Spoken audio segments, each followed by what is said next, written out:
Hello दोस्तों, जय भीम, जय भारत, नमो बुद्धाय। आज मैं जो वीडियो बना रहा हूँ इसमें एक ऐसी साजिश का पर्दाफाश कर रहा हूँ जो 2016 में लगभग, अब 2023 आने वाला है तो 23 से काउंट करो तो 7 साल पहले या लगभग 6.5 पौने 7 साल पहले रची गई। और वो जो साजिश है वो डॉक्टर अंबेडकर जी के विरुद्ध है और डॉक्टर अंबेडकर जी के ही बनाए संविधान के द्वारा, समझ रहे हैं, डॉक्टर अंबेडकर जी के बनाए संविधान के द्वारा डॉक्टर अंबेडकर जी के विरुद्ध ही वो साजिश रची गई। भारत के एक महान कहलाए जाने वाले व्यक्ति ने। एनीवे, सबसे पहले मैं आपको बताता हूँ कि ये जो वीडियो बना रहा हूँ ये 6 सालों के और लगभग 7 साल हो जाएंगे अध्ययन के बाद और काम करने के बाद और दुनिया को बदलते हुए देखने के बाद कि क्या सच में वो जो 2016 में जो बात हुई थी, क्या वो सच में एक साजिश थी। और पहले मैं आपको थोड़ा सा अपने बारे में बता दूं ताकि आपको समझ में आ जाए कि मैं किस परिदृश्य से, किस मानसिकता से ये वीडियो बना रहा हूँ। इतने सालों में 2016 से लेके अब 2023 आने वाला है, आज 2022 का दिसंबर चल रहा है और इतने सालों से मैंने वीडियो नहीं बनाया इस पर। मैंने फ़ोन पे बहुत से लोगों को ये बात बताई, लेकिन फ़ोन पे बताने पे कितना होगा, 10 लोगों को, 20 लोगों को आप बता दोगे।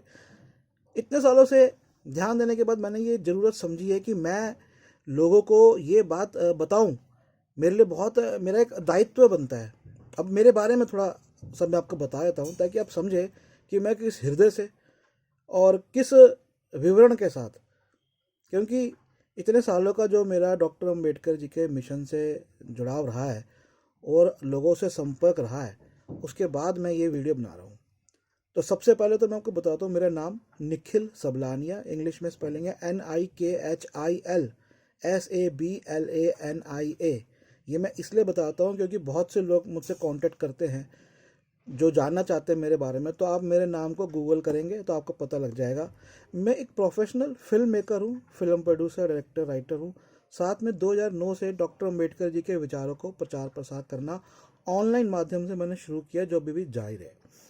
इसके लिए वीडियोस को बनाना, डॉक्टर अम्बेडकर जी की बुक्स के वीडियो बनाना, कुछ उनकी बुक्स को अनुवादित करना इंग्लिश से हिंदी में, बुक्स की सेल और उनके विचारों को, और लोग जो उनके बारे में विचार रखते हैं जैसे कुछ प्रोफेसर हो गए या समाज के प्रतिष्ठित लोग हैं या फिर लोगों की समस्याओं के वीडियो बनाना, इस तरह से मैंने बाबा साहेब जी का प्रचार प्रसार शुरू किया, जिसकी सिंपल मेरी एक ही इंटेंशन थी, एक ही कारण था कि भाई जो हमारे समाज में जो जातिवाद है ये ख़त्म हो और भारत का जो समाज है वो एक हो।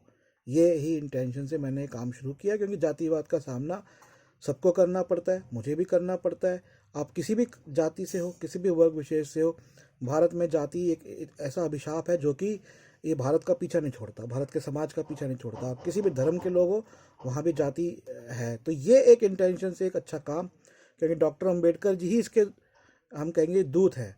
वही इसके पैगंबर है, वही इसके कर्ता धर्ता है, वही इसके मार्गदाता है। क्योंकि उन्हीं के रास्ते पे चल के हम भारत के लोग, भारत से ये जाति जैसा अभिशाप, ये पाप हम ख़त्म कर सकते हैं। इसी इंटेंशन से मैंने 2009 में शुरू किया बाबा साहेब जी का प्रचार, सोशल मीडिया के माध्यम से या संस्थाओं में जाना, भाषण देना, आदि आदि। खैर, और साथ में मैं थोड़ा सा आपको अपनी एजुकेशन भी बताया तो मैं साइकोलॉजी, मनोविज्ञान में स्नातक हूँ। LLB लॉ की डिग्री मैंने हासिल करी है दिल्ली विश्वविद्यालय से, दोनों डिग्रियाँ है। और साथ में डिप्लोमा मेरा सिनेमा के अंदर है, तो मेरा स्पेशलाइजेशन डायरेक्शन, स्क्रिप्ट राइटिंग है। और साथ में प्रोड्यूस भी फिल्में करता हूँ या प्रोग्राम भी, साथ में टीचिंग भी करता हूँ और कुछ अलग अलग छोटे छोटे काम भी करने पड़ते हैं, क्योंकि 2009 से लेकर अब तक बाकी कामों, प्रोफेशनल काम कम रहे, लेकिन ज़्यादातर बाबा साहेब जी के मिशन से उनका प्रचार प्रसार का काम ही ज़्यादा रहा है। तो अब बात आते हैं कि ये जो मैं वीडियो बना रहा हूँ क्या है असल में वीडियो। और जैसे आपने पढ़ा होगा, हेडलाइन भी पढ़ी है इस वीडियो की, तो देखिए सबसे पहले मैं आपको एक चीज़ दिखाता हूँ। ये आप में से बहुत से लोगों ने देखा होगा और बड़े शानदार तरीके से, बड़ी अच्छे मार्केटिंग पैकेज से ये संविधान, भारत का संविधान बेचा जा रहा है। और रेट भी इसके हर 6 महीने बाद बढ़ते जाते हैं, बड़े अच्छे तरीके से बढ़ता जाता है। जो भी ये संविधान छाप रहे हैं और बना रहे हैं, ये बहुत अच्छे लोग हैं, क्योंकि इन लोगों की वजह से ही मिशन चल रहा है। सिर्फ मैं संविधान की बात नहीं कर रहा, अन्य जो बाबा साहेब जी की किताबें भी ये छापते हैं, प्रकाशित करते हैं, बहुत अच्छा है, मैं उस पर नहीं जा रहा। समस्या जो साजिश है और लोग कितने सीधे हैं और कितनी जल्दी उस साजिश का शिकार हो जाते हैं, वो बात को मैं समझा रहा हूँ। और सबसे इम्पोर्टेंट बात, आप दो बातों को महत्वपूर्ण रखिए मेरे इस वीडियो को देखते हुए। अगर लंबा हो जाए तो क्षमा, लेकिन 10-15 मिनट जीवन के देंगे तो आप और आने वाली नस्लें, आने वाले सब जो हमारी नस्लें हैं, हमारी मतलब जाति विशेष भारत की नस्लें, कैसे चालाक लोगों के षड्यंत्रों को समझेंगे और कैसे षड्यंत्रों से दूर होंगे। तो इसे मैं कहानी के रूप में आपको बताता हूँ। तो हुआ यूँ कि मैं बॉम्बे में फिल्म और टीवी में काम कर रहा था और मैं प्रमुखता दिल्ली से हूँ। और दिल्ली में आया, मेरी मदर की तबीयत ख़राब थी, थोड़ी मेरी शादी पेंडिंग थी जो हो गई बाद में, और मदर भी ठीक हो गई। तो उनका ध्यान रखने और अपने वैवाहिक जीवन को स्थापित करने के लिए मैं थोड़ा सा बॉम्बे से 3 साल लगातार काम करके दिल्ली आया। और उन दिनों डॉक्टर उदित राज जी के साथ हमारे चाचा जी, मेरे चाचा जी जो है वो थे, मतलब ये लोग मित्र थे पुराने और बाबा साहब के मिशन में अच्छा काम कर रहे थे। मेरी भी उनसे वार्ता होती थी। तो चाचा जी ने कहा भाई आप भी, मेरा निकनेम मोन्टू है, कि भाई मोन्टू आप भी जो है ना ये थोड़ा सा काम करो, आपने जो अपनी अच्छी एजुकेशन ली है मीडिया की। और मुझे भी एक एहसास था कि भाई जो मेरे को जो मिला है, जो गेन हुई एजुकेशन, देखिए हम जब जाते हैं भरते हैं फॉर्म में आरक्षण रिजर्व सीट, वो मैं बड़ा हैरान था। एक बार मैं एक एग्ज़ाम देने गया था, वहाँ पे हज़ारों की संख्या में आए हुए थे और ये बहुत बात की बात है। और तब तक मैं डॉक्टर अम्बेडकर जी का साहित्य काफ़ी बेच चुका था और तब मैंने देखा अरे इतने हज़ारों की संख्या में लोग आते हैं नौकरी के लिए, लेकिन इनमें से कोई बाबा साहब को पढ़ने के लिए तो नहीं आता। तो मैंने जब डिग्रियां प्राप्त करी और तो मेरे तो जहन में हमेशा ये बात रही। और जातिवाद का सामना देखिए सबको करना पड़ता है, कोई कह दे भैया बड़ा अफसर बन के नहीं करना पड़ता, झूठ है। पल पल पे रोज लगभग आप जब घर से बाहर निकलोगे आपको जातिवाद का भारत में सामना करना पड़ेगा, किसी भी जाति से हो, ठीक है, किसी भी जाति से हो, मैं नाम नहीं लूँगा किसी का, क्योंकि मैं ये जातिवाद के विरुद्ध हमारा काम है। समाज को एक करना, इंसान को एक करना हमारा काम है। तो हुआ यूँ कि अब मैंने तो अपना एक कर्तव्य माना। क्या कर्तव्य माना कि भाई मैंने जो एजुकेशन हुई है, मैं जो समाज में आया हूँ, मैंने ढूंढा किसकी वजह से, किसकी वजह से। अरे अपनी मेहनत तो बाद में है, पहले तो मेहनत के लिए अपॉर्चुनिटी मिलनी जरूरी है ना, आपको रास्ता मिलना जरूरी है। कोई आपका, कौन आपको सहायता देगा? वो सहायता बाबा साहब देते हैं, वो शिक्षा में सहायता, नौकरियों में सहायता। तो मैंने बाबा साहब जी को पढ़ना शुरू किया सबसे पहले, और मैं इंग्लिश में पढ़ता था। और उस समय भी इंग्लिश में महाराष्ट्र के लोगों ने उनका जो लिटरेचर था वो इंग्लिश में नेट पे डाल रखा था। मैं क्योंकि एज ए राइटर हूँ, प्रिंटर मेरे पास होता है, आप भी सब प्रिंटर और ये रखिए हमेशा अपने घर में, कंप्यूटर, प्रिंटर और पेपर्स। फटाक से मैंने प्रिंट आउट निकाला और पढ़ने लगा उसको, और मैं बड़ा इम्प्रेस हुआ। और उनको पढ़ने से पहले मैं लगभग, आप देखिए, लगभग 4 साल फिल्म स्कूल में, उसके बाद प्रोफेशनल काम फिल्म्स के माध्यम से दुनिया के अलग अलग कल्चर्स और अलग अलग राइटर्स को पढ़ा। कम से कम 50 क्लासिक नॉवेल्स राइटिंग्स पढ़ी और कई सभाओं में पार्टिसिपेट लिया। तो एक अच्छा मेरा एक एक्सपीरियंस हो चुका था एज ए राइटर। काम भी, लिखाई का काम भी बहुत सारा कर चुका था, लगभग 15 स्क्रिप्ट्स लिख चुका था। और जब बाबा साहब को पढ़ा इतना कुछ करने के बाद, तो देखा भाई ये तो एक बहुत ही ज़बरदस्त राइटर है। मतलब मैं सच बताऊं तो उस समय मैंने उनसे ज़बरदस्त राइटर को पाया नहीं था। वो इन्फॉर्मेशन भी देते थे और उनकी भाषा भी बहुत सिंपल होती थी। लेकिन एक समस्या मैंने पाई कि भाई मैं तो इसे इंग्लिश में पढ़ लिया, लेकिन ज़्यादातर लोग तो हिंदी में पढ़ना चाहते हैं, तो उन तक कैसे ये नॉलेज पहुंचाई जाए। तो उसके लिए मैंने खोजा और मुझे कुछ प्रकाशक मिले जो थोड़ा बहुत लिटरेचर बाबा साहब का हिंदी में, तब तक, अब वो प्रकाशक बढ़ गए हैं, उनके पास ज़्यादा लिटरेचर है, तब तक उनके पास डॉक्टर अम्बेडकर जी की किताबें थी, कुछ किताबें थी। और उसका भी एक कारण है कि उस पर आप मेरा एक दूसरा वीडियो जरूर देखिएगा। कारण ये है कि कुछ कुछ सालों बाद, जल्दी नहीं, कुछ कुछ 5 साल, 10 साल, 15 साल बाद डॉक्टर अम्बेडकर जी की किताबों को भारत सरकार छापती है, हिंदी वाली, इंग्लिश वाली भी, हिंदी वाली, और वो बहुत सस्ते में निकालती है। हालांकि जो संस्था छापती है उसका बजट बहुत बड़ा है, किताबें बहुत सस्ते में होती है, लेकिन उन किताबों में इतनी गलतियां होती हैं कि उनको ना ही पढ़ना बेहतर है। फिर भी लोग सस्ते के चक्कर में उनको खरीदते और गलत जानकारी वाली किताबें लेके पढ़ते हैं। इस पर भी मैंने एक वीडियो की सीरीज शुरू करी है। तो वो घटिया किताबें, घटिया इन द सेंस सस्ती है, और उनके अंदर जो प्रिंट हुआ है मैटर, जो अनुवाद उन्होंने इंग्लिश से हिंदी में किया हुआ है, वो एकदम निम्न स्तर का है, उल्टा है, और मेरे को तो बाबा साहब जी के विरुद्ध भी लगता है। उसके ऊपर मैं ऐसे झूठ नहीं बोल रहा, अभी एक किताब मैं जो हाल ही में ट्रांसलेट कर रहा हूँ वो रीट्रांसलेट कर रहा हूँ, दोबारा पुनर्अनुवाद कर रहा हूँ। पुनर्अनुवाद ऐसे कि पूरा जो हिंदी में गवर्नमेंट ऑफ इंडिया ने ट्रांसलेट किया उसको एक एक वर्ड टू वर्ड मैं इंग्लिश में चेक कर रहा हूँ, और मेरे पास, मैं आपको दिखा देता हूँ कि वो मैं ऐसे नहीं बोल रहा, वो एक एक पेज पे क्या क्या गलती है वो सारा मेरे पास रिकॉर्ड है। ये होवर शुद्रा जो उनकी की थी, ये देखिए, ये एक सैम्पल पेज अगर आपको दिख रहा होगा, एक एक पेज पे क्या क्या गलती है, क्या क्या उल्टा है। और अब तो केवल ये पृष्ठ पे गलतियाँ नहीं है, ये गलतियाँ वीडियो में भी बन के आ रही है। वीडियो सीरीज ही मैं इसकी निकाल रहा हूँ, 3 वीडियो बन गए, 2 वीडियो डाल दिए। ये एक एक पृष्ठ पे क्या क्या गलतियाँ, क्या क्या त्रुटियाँ है, ये पूरा ये टाइप वही हुआ हुआ जो गवर्नमेंट ऑफ इंडिया ने किया है। इसका चेंज कर रहा हूँ, इसको क्या कर रहा हूँ। इसके अलावा जो पुस्तकें है वो मैंने फिर इस गवर्नमेंट ऑफ इंडिया वाले को ट्रांसलेशन को यूज़ नहीं किया है, वो मैंने खुद बिना देखे एक एक वर्ड ट्रांसलेट किया है। ये एक ऐसी पुस्तक है अनोखी, और ये भी गलती से हो गई, इसको आप दूसरे वीडियो में देखेगा। तो अब आते हैं कि भारत का संविधान। चलिए पहले थोड़ा सा और बता दूं, तो मैंने वो निकाला और मैंने देखा कि भाई हिंदी में नहीं है, तो हिंदी में लोगों तक जो है ना 2010 के आसपास हिंदी की पुस्तकें लोगों को डाक द्वारा भेजनी शुरू करी। और भारत में अमेज़ॉन आया है 2014 में, और फ्लिपकार्ट आई थिंक आया है 2007 आई थिंक। तो फ्लिपकार्ट के आसपास, मतलब जब भारत में ऑनलाइन ये वेबसाइट्स, आज अमेज़ॉन आई भी नहीं थी, फ्लिपकार्ट नहीं थी, और बिना सोचे समझे एक मन की भावना से कि नहीं, और अपने प्रोफेशनल काम को छोड़ के वापस बॉम्बे ना जाकर न केवल ये बाबा साहेब जी का प्रचार शुरू किया, और डॉक्टर अम्बेडकर जी के बारे में लोग कहते थे, संविधान के बारे में। आप मेरी भावना को समझिए, आज जो इस संविधान के विरुद्ध, संविधान से ही कितनी चालाकी से बाबा साहेब जी के विरुद्ध जो अभियान चलाया गया है, एक ही व्यक्ति द्वारा चलाया गया, एक ही व्यक्ति द्वारा, मैं नाम नहीं लूँगा उस पूरे वीडियो में, ये बता दूँ, लेकिन आप खुद समझ जाएंगे। तो ये जो मेरी भावना देखे कि कितनी आहत हो रही हैं, 2016 से जो अभियान चल रहा है। तो मैं 2008 में मेरे को पर डे एक दिन के 5,000 रुपये मिलते थे। तो ऐसे करियर को छोड़ के मैं मिशन में लगा, और आज ये हालत है कि मेरे पे सिर पे लाखों रुपए का कर्जा है, सिर्फ मिशन के काम को जारी रखने के लिए। ऐसे में परिवार किस तरह से साथ देता है, ये एक अलग मुद्दा है। जब आप इस तरह का काम कर रहे हो, परिवार को कोई मतलब नहीं होता, साथ थोड़ा देते हैं, लेकिन आपके दायित्व होता है वो भी पूरे करने हैं। लेकिन एक अंदर से जो होती है ना, एक अपमान की आग,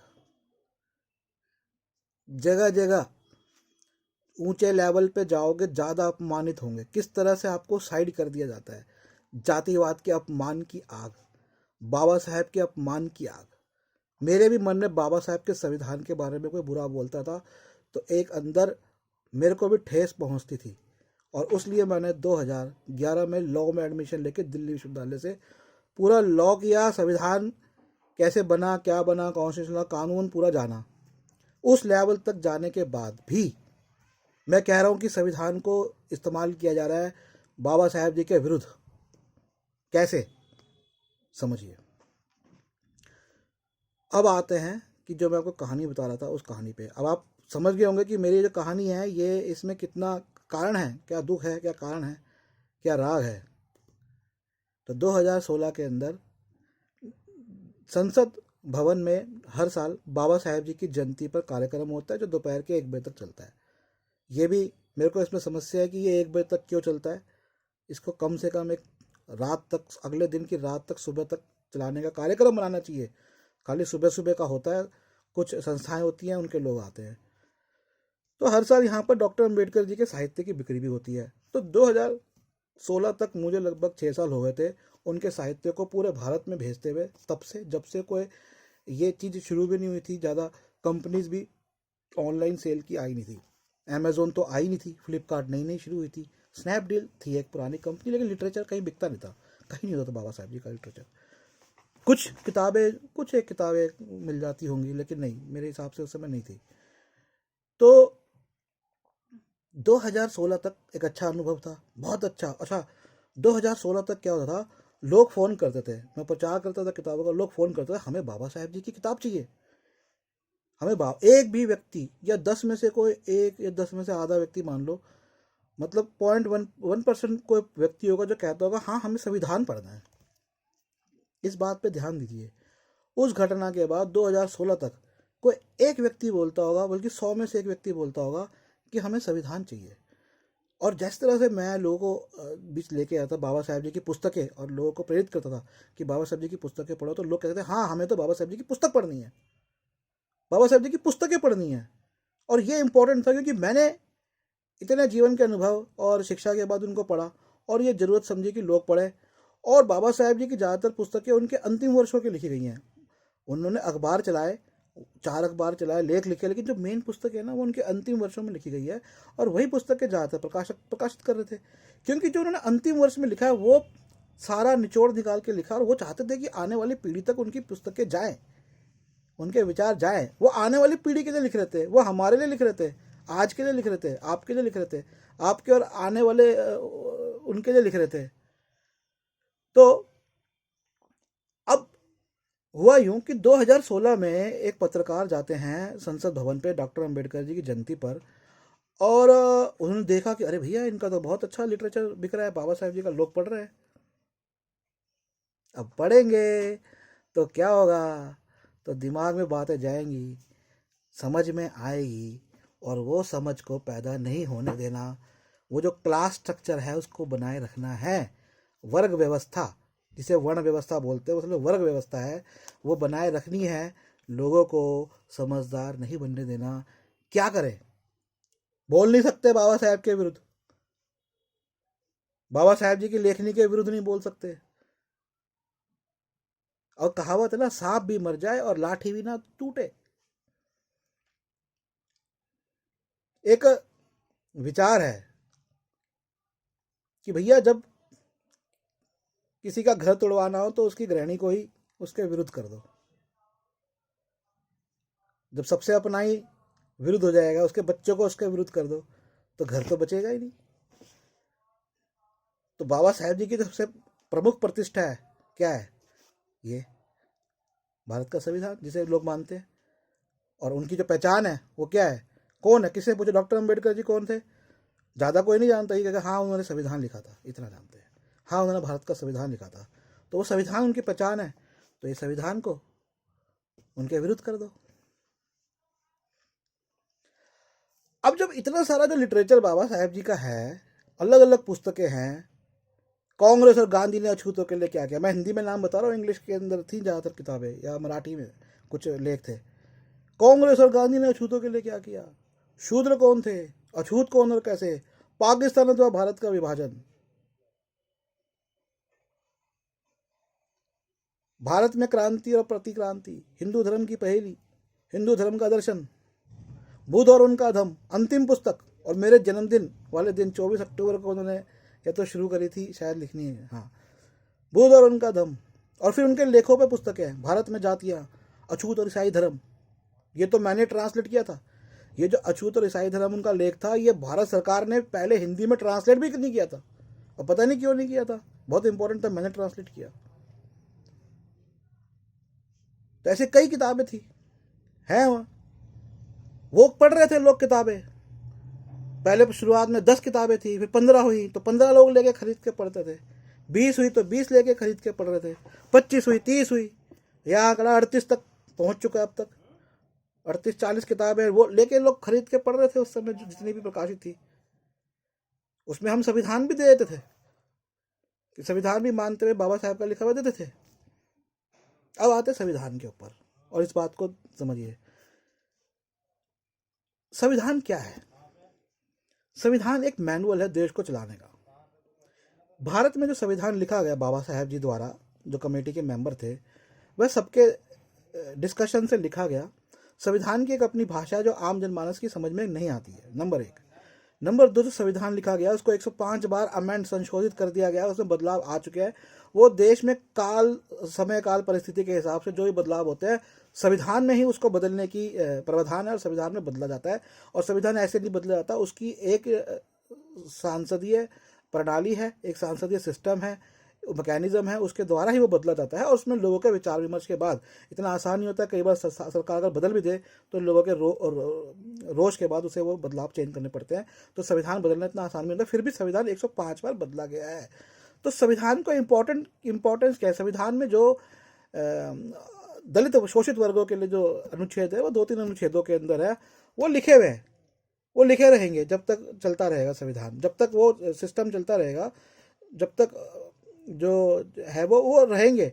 उसको ऐसे चेंज करना इतना गवर्नमेंट के लिए आसान नहीं है, और वो हो नहीं सकता चेंज। मैं आपको बता दूं, हो नहीं सकता, क्योंकि वो हमारे देश की जो, हमारा जब देश बना, बहुत लोगों को बता दूं, हमारा जब देश बना तो हर एक को ही फायदे मिले थे,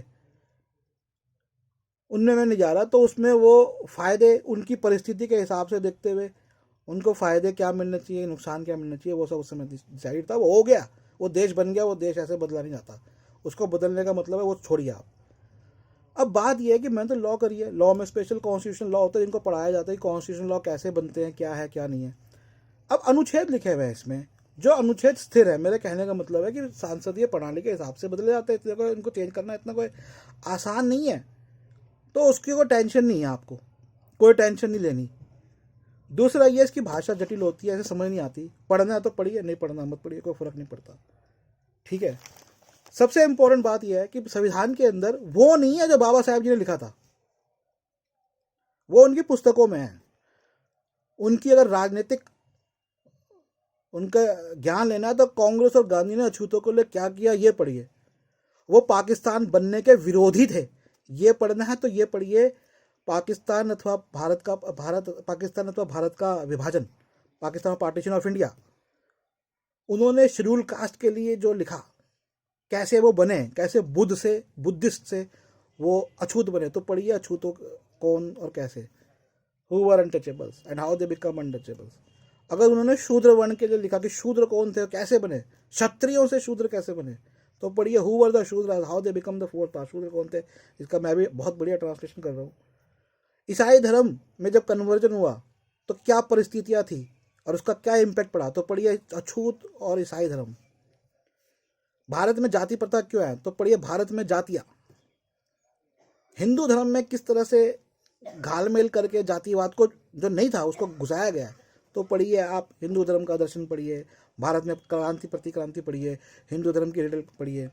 और बाबा साहेब जी की जो अंतिम इच्छा थी, जो उन्होंने मरते मरते लिखी थी पुस्तक, मतलब मरते मरते मतलब अंत, उनका अंत था, डायबिटीज थी, चल फिर भी ढंग से नहीं पा रहे थे, फिर भी लिख रहे थे, बौद्ध कार्यक्रमों में जा रहे थे, म्यांमार वो जा रहे थे, बर्मा जा रहे थे, नेपाल जा रहे थे, श्रीलंका के बौद्धिस्टों से, बुद्ध भिक्षुओं से उनका संपर्क था।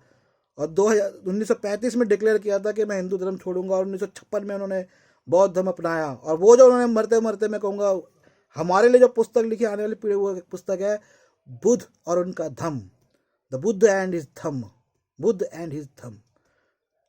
जब भगवान बुद्ध और उनका धम्म लोग बोलते हैं, और कई लोग चिढ़ते हैं कि भगवान के बोला भैया नमो तस् भगवतो अरहतो, भगवत तो वही है, भगवान तो उनको ही माना गया है सबसे पहले, तो उनको भगवान लिखने में बोलने में कोई ऐतराज क्या है। उस विषय पे मैं बाद में कभी बनाऊंगा, बहुत सी चीजें हैं।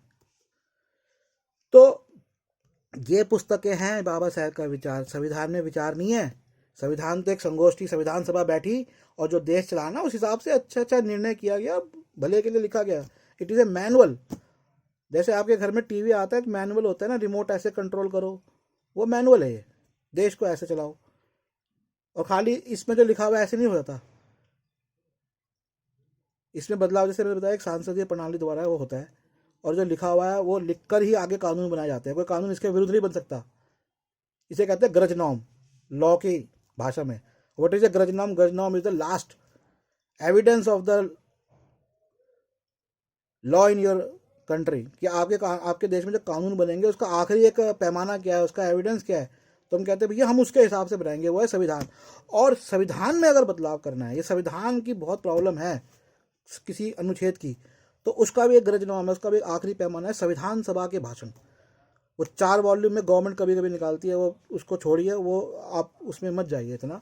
वो तब जाया जाता है जब कोई बहुत बड़ा केस हो जाए, सुप्रीम कोर्ट तक चले जाए, सुप्रीम कोर्ट भी हाथ खड़े कर दे, सरकार भी हाथ खड़े कर दे, हमें नहीं पता, तो वो उनका काम है, वो पैसे ले रहे, तनख्वाहें ले रहे, मोटी मोटी, आपको पढ़ने की टेंशन ही नहीं है उसकी। 2-2, 3-3 लाख रुपए, 4-4, 5-5 लाख रुपए तनख्वाहें जो मिलती है वो उनके लिए है। क्यों आप टेंशन ले रहे हो? आपको तो बाबा साहब को पढ़ना है, बाबा साहब की पुस्तकें पढ़ो ना। तो 2016 में क्या हुआ, एक बहुत बड़े हिंदी के चैनल के बहुत बड़े नामी गिरामी, मैं तो जानता हूँ, मैं तो लोगों को देखता हूँ कौन कितना चालाक है, कौन कैसे चलता है। तो वो जनाब गए बाबा साहब जी की जयंती पे और उन्होंने कह दिया भाई, ये दिखा दिया अपने टीवी चैनल पे, ये पढ़िए, ये है भारत का संविधान, ये है भारत की असली किताब, ये है भारत की धार्मिक किताब। भाई मैंने भी पढ़ी है, मैंने तो लॉ किया है और मैं दुनिया देख रहा हूँ। Jurisprudence was one of my favourite subject. ठीक है, I respect my constitution, I respect, मैं संविधान का आदर करता हूँ, मैं संविधान का करता हूँ। लेकिन साथ में कोई आपके पास आए, आपके आगे हाथ जोड़े और आपके घर में आग लगा दे, तो इसके लिए भी आपको एक दृष्टि तैयार रखनी चाहिए सामने वाले की चालाकी पकड़ने की। और जब मैंने वो देखा, मेरे तो दिमाग की चाबी खुल गई। मैंने कहा भाई इसने तो कांड कर दिया, इसने सारे मिशन का सत्यानाश कर दिया। एक अच्छा मिशन चल रहा था बाबा साहेब जी को लोगों को पढ़ाने का, ये तो गड़बड़ हो गई भाई। मैं ये बात समझ गया अब, और जो मैं समझा, मैं इसको नहीं कहूँगा मैं चालाक हूँ बहुत, मैं कहूँगा भैया क्योंकि मैं उस सिस्टम में बैठा हुआ, मैं उस सिस्टम को देख रहा हूँ तो मैं समझ जाऊँगा। मैंने कहा भाई ये तो गड़बड़ी हो गई, अभी तो इतने बड़े चैनल से इतने बड़े रिपोर्टर ने ऐसा बोल दिया है, अभी मुझे नहीं लग रहा कि बाबा साहेब जी को पड़ेगा। और यही उसका परिणाम हुआ। 2016 के बाद 100 में से 10 लोग, या 100 में से मैं कहूँगा 99 लोग बाबा साहेब को नहीं, सिर्फ संविधान को पढ़ना चाहते। उनको ये लगने लगा कि संविधान ही एक वो किताब है जिसमें वो बाबा साहेब जी के विचार जान सकते थे। क्योंकि मेरी तो उतनी रीच नहीं थी, मेरा तो उतना नाम नहीं था, मैं तो मीडिया का हूँ, मैं मीडिया से दूर रहता हूँ। मैं मीडिया लाइफ में, अपनी इंडिपेंडेंट लाइफ, पर्सनल लाइफ में बहुत मस्त हूँ। मैं 1998 से एक तरह से मीडिया से जुड़ा हुआ हूँ, तो इतने साल हो गए, पर मैं मस्त हूँ। मैं इंडिपेंडेंट रहना चाहता हूँ, अपना पर्सनल लाइफ, नॉर्मल लाइफ, आम इंसान की तरह रहना चाहता हूँ। और मीडिया से खेलना मेरे लिए बाएं हाथ का खेल है। ये प्रचार पाना, मीडिया पे आना, मेरे में बहुत सी कलाएं हैं, बहुत सी चीज़ें हैं, ये सब करना मेरे लिए कोई बड़ी बात नहीं है। प्रचार मेरे लिए 4 दिन का 2 दिन का काम है। लेकिन मैं अपना इंडिपेंडेंट लाइफ अलग से स्वतंत्र जीना चाहता हूँ, आम इंसान की तरह जीना चाहता हूँ मैं, बिल्कुल एकदम आम इंसान की तरह। कि मैं जब गली में जाऊँ पहचानूँ, मेरे को ज़्यादा लोग को पहचाने नहीं, मैं ऐसा चाहता नहीं। अब पहचानेंगे हो सकता है इस वीडियो को देखते हुए, पता नहीं, पर फिर भी मैं कहूँगा अरे यार ठीक है यार, आप आम रहो, मस्त रहो, ज़्यादा टेंशन लेना। तो अब उस दिन के बाद से 100 में से मैं कहूँगा 90 या 99 लोग ही कहूँगा कि वो बाबा साहब जी के संविधान के लिए फ़ोन करने लगे या उनके ऑर्डर आने लगे। बाबा साहब जी को पढ़ना, ये जो एक नारा बुलंद किया था इतने सालों में, ये तो शिक्षा लोगों को बांटी थी, वो पूरी शिक्षा पे पानी फेर दिया। तो क्या किया, सांप भी मर जाए और लाठी भी ना टूटे।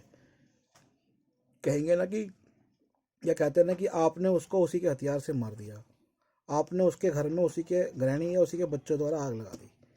तो बाबा साहब जी का बच्चा था संविधान, उन्होंने इतने सालों की मेहनत से लिखा था, ठीक है, उसने बदलाव भी देश के हिसाब से किया। लेकिन जो बाबा साहब जी के और भी तो बच्चे थे, उनकी और भी तो किताबें थी, और भी तो पुस्तकें थी, उनके बारे में तो प्रचार नहीं किया। 2016 के बाद दोबारा बाबा साहब जी की जयंती पे प्रचार का कोई कार्यक्रम नहीं बनाया गया। जयंतियाँ तो हर साल होती है। और मिशन में क्या चलता है, कभी भी मेरे जैसे लोगों के इंटरव्यू नहीं आते टीवी पे, उनके आते जो या तो बेवकूफ़ होते हैं, जवाब देने नहीं आते, या फिर उनके हिसाब से चले, या उनके हिसाब से ना चले तो एडिट करके दिखाए जाते हैं। तो अरे भाई, जो बाकी किताबें थी उनके बारे में तो बताते, आप में दम था तो आप बताते। कांग्रेस और गांधी ने अछूतों की, one of my favourite books of Baba Saheb, मेरी सबसे पसंदीदा किताब है बाबा साहब की, कांग्रेस और गांधी ने अछूतों के लिए क्या किया। मैंने सबसे पहले बाबा साहब जी के आज डंके की चोट पे कहता हूँ, कांग्रेस प्रचार कर रही है, सबसे पहले मैंने यही पुस्तक से, बाबा साहब जी की इसी पुस्तक से प्रचार शुरू किया था। कांग्रेस और गांधी ने अछूतों के लिए क्या किया, और उस समय कांग्रेस की सरकार थी।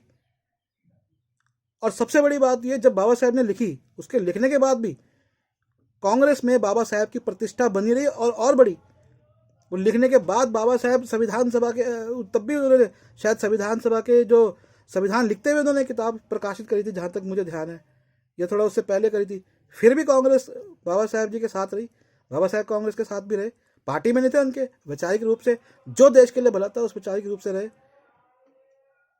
मिस्टर गांधी जी के जीते जी उन्होंने किताब लिखी, उन्होंने भी किताब पढ़ी होगी, और वो निरंतर बाबा साहेब जी को पढ़ते थे और वो अपनी प्रतिक्रिया देते थे। बाबा साहेब तक माहौल अलग था, अच्छा माहौल था, वैचारिक युद्ध होता था, नए विचारों से युद्ध होता था। अब चालाकी वाला माहौल है, छल का माहौल है। बहुत से लोग रामायण में रावण को जो छल मानते हैं, मैं ये नहीं कह रहा वो सही है गलत है, लेकिन वो छल का माहौल है, मायावी माहौल है। मीडिया एक मायावी माहौल है। जो चरित्र आपको दिख रहे हैं, ये चरित्र मायावी चरित्र हैं। ये लोग, ये मुंह पे राम बगल में छुरी वाले लोग हैं। तो 2016 के बाद बाबा साहेब जी को लोग नहीं पढ़ना चाहते और सिर्फ संविधान चाहते हैं, जो मैंने बताया कितना महत्वपूर्ण है, पर उससे बाबा साहेब जी के विचारों का पता नहीं चलता। अभी अचानक मेरे को वीडियो बनाने की क्यों सूझी, थोड़ा सा एक लास्ट बता देता हूँ। अभी यही पुस्तकों की एक पोस्ट डाली थी, और आप मानेंगे यकीन करेंगे, आई थिंक 27 नवंबर की वो पोस्ट थी, आज 2 दिसंबर हुआ है, 5 दिन हुए हैं, और 50,000 से ज़्यादा उस पुस्तकों की पोस्ट पे 50,000 लाइक हो गए। 1,000 से ज़्यादा शेयर करी जा चुकी है। अगर एक आदमी के 1,000 फ्रेंड है तो 1,000 इंटू 1,000 करो, कितने होंगे? 1,000 इंटू 10 होते हैं 1,00,000, 1,000 इंटू 100 होते हैं 10 लाख, 1 करोड़ से ज़्यादा लोग उसको देख चुके। यकीन करेंगे, this is the most important part of this video, इस वीडियो का सबसे इंपॉर्टेंट पार्ट है, यकीन करेंगे एक आदमी ने भी बाबा साहेब जी की पुस्तकों का ऑर्डर नहीं किया है। लगभग 10 से 15 इंक्वायरी आ गई संविधान के लिए, एक ने भी बाबा साहेब जी की पुस्तकों का ऑर्डर नहीं किया है। एक ने भी बाबा साहेब जी की पुस्तकों का ऑर्डर नहीं किया। मैं इसमें कोई मेरी कमाई का नुकसान होगा, वो बात नहीं है, नहीं किया है। हाँ, 15 लोगों ने संविधान के लिए पूछा है। तो क्या हुआ, क्या हुआ आप समझ सकते हैं। हिंदी के प्रतिष्ठित टीवी के सबसे प्रतिष्ठित, अगर पत्रकार हिंदी के सबसे प्रतिष्ठित टीवी चैनल से अगर कुछ बात बोलेंगे तो उसका तो 2016 में उन्होंने तो अपना मिशन शुरू किया, और 2023 आने वाला है। तो मेरे वो दुख देखिए कि मैं जो ये देखते हुए और देख रहा था कि बाबा साहेब जी को लोग पढ़ रहे थे, आज बाबा साहेब जी के लिए इतने लाइक इतने होने के बाद ऑर्डर नहीं कर रहा किताब। मुझे कोई इससे आर्थिक नुकसान नहीं होगा, मैं बता दूं। आर्थिक, मैं इतने सालों से इसको चलाया है, चाहे लोन लेके चलाया है कैसे भी, और मेरे पास अपनी डिग्री है, मेरे पास लॉ की डिग्री है। मैं भी बार काउंसिल का लाइसेंस लेकर अपने घर के बाहर एक टाइपराइटर भी लेके बैठ जाऊँ, कंप्यूटर भी लेके बैठ जाऊँ, तो बैठे बैठा रोज़ मेरे पास गड्डी लेके उठ जाऊँगा नोटों की, अगर मैं डॉक्यूमेंटेशन का काम करूँ। मेरी सब इंग्लिश अच्छी है, सब कुछ अच्छी है, मेरे फ्रेंड्स हैं जो कि लीगल फील्ड में, उनके साथ चला जाऊँ। मैं किसी मीडिया में जाके मीडिया कर्मी बन सकता हूँ, प्रोफेशनली मैं ज्वाइन कर सकता हूँ बहुत जगह, और भी कई काम है, काम बतेरे हैं, कुछ भी नहीं है तो साथ है इतने लोगों का, जी सकता हूँ अच्छा सा। लेकिन मैं फिर भी मैं फाइनेंस अपने दम पर करके ये मिशन के काम को कर रहा हूँ। अब आते हैं इस एक लास्ट बात की, लोग कहते हैं भैया किताबें बहुत महंगी है। मैं कहता हूँ हाँ, मैं महंगी किताब दूंगा।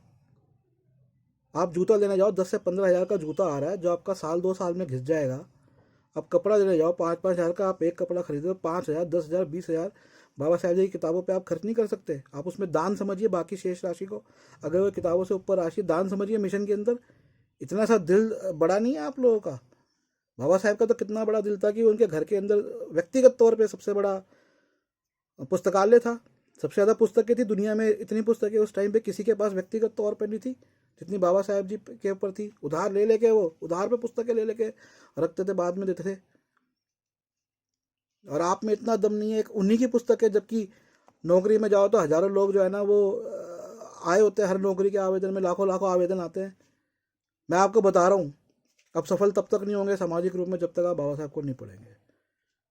जब आप उनको पढ़ेंगे तो उस चेतना से आप जुड़ेंगे। मैं आज बहुत दुख और कष्ट सहने के बाद भी यहाँ बैठ के वीडियो खुशी खुशी इसलिए बना रहा हूँ, मैं उस चेतना से जुड़ा हुआ हूँ, बाबा साहेब की चेतना से जुड़ा हुआ हूँ।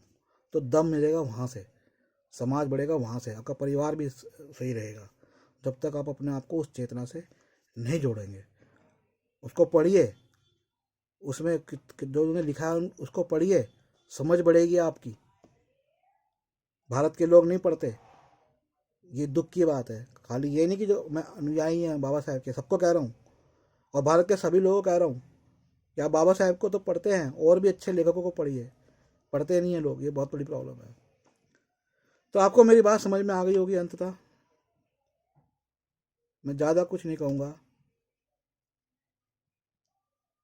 आपके ऊपर है क्या जीवन आपने जीना है। खाली फेसबुक पे बैठे हुए लाइक लाइक लाइक मारने हैं, या एक टीवी में किसी ने क्या बोल दिया बाबा साहब के बारे में, तो बस उसके हिसाब से वो बात मान के चलना है, या शायद मेरे जैसे लोगों की बात माननी है। वो आपके ऊपर है। जय भीम, जय भारत, नमो बुद्धाय।